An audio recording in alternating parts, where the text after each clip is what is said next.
Isang maulang umaga po sa ating lahat. Ako si Benison Estareja. Meron muli tayong update regarding pa rin sa ating minomonitor na si Severe Tropical Storm Christine with international name na Trami as of 5 in the morning, araw ng Huwebes. Huling namataan ng Severe Tropical Storm Christine sa vicinity ng bayan ng Makunakon sa Isabela ngayong alas 4 po ng madaling araw. Taglay nitong hangin na 95 km per hour pa rin malapit nun sa kanyang sentro at tumaas yung mga pagbugso hanggang 160 km per hour.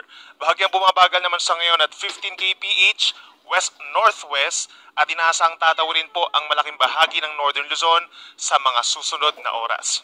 Base po sa ating latest satellite animation, ito na yung peak na magkakaroon tayo ng malalakas na hangin at malakas sa ulan na siyang direktang epekto nitong si Bagyong Christine lalo na sa may Northern and Central Luzon. Habang kitang-kita po dito sa ating animation, itong makapal na kumpul ng ulap sa may bahagi ng Mimaropa and Calabarzon. Associated po ito sa trough o yung outer rain bands nitong si Bagyong Christine at meron din tayong namamataan sa may timog silangang bahagi po ng bagyo, hindi naman nakaka-apekto sa ating bansa, outer rain bands din po yan, habang sa malayong parte ng ating kalupaan ay meron pong panibagong low pressure area na nabuo dito po sa may silangan ng Mindanao, nasa almost 2,400 kilometers away po. Within the next 24 hours, mataas ang tsansa na ito'y magiging isang tropical depression or mahinang bagyo. But within the next 3 days po, malayo pa rin ito sa ating kalupaan at walang inaasahang direktang epekto sa ating bansa. Pero patuloy yung ating magiging monitoring for this low pressure area dahil posible rin ito pumasok ng ating PAR early next week. Ito po yung latest na pag-asa regarding kay Bagyong Christine. Inaasahang kikilos nga po pakaliwa or westward in general ang nasabing bagyo simula po ngayong madaling araw hanggang mamayang gabi. At maaaring mag-emerge po sa ating West Philippine Sea pagsapit mamayang gabi. Simula naman mamayang gabi hanggang bukas ay nasa may West Philippine Sea na ito, unti-unting lalayo sa ating kalupaan at posibleng lumabas ng ating Philippine Area of Responsibility Friday afternoon. Mananatili pa rin po ito as a severe tropical storm o yung may katamtamang lakas ng hangin in terms of lakas ng isang bagyo. Subalit kung mapapansin po nila, habang lumalayo sa ating kalupaan, pagsapit po ng Sunday or Monday, babagal ang bagyo at maaaring pumihit pagsapit po ng Monday or Tuesday habang nasa may parte po ng timog na bahagi ng China. Kaya patuloy po natin itong monitor dahil posibleng maka-impluwensya pa rin ang nasabing Bagyong Christine sa magiging panahon lalo na sa western seaboards or western coast ng ating bansa. And please take note po, itong si Bagyong Christine ay naglandfall kaninang 12:30 in the morning dito po sa bayan ng Divilacan sa Isabela.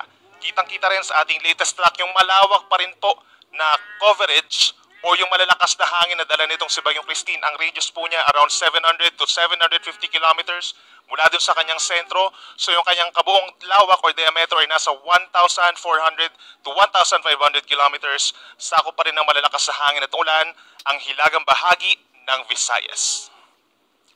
Sa ngayon nakataas pa rin po ang tropical cyclone wind signal number 3 dun sa mga posibleng daanan ng sentro nitong si Bagyong Christine.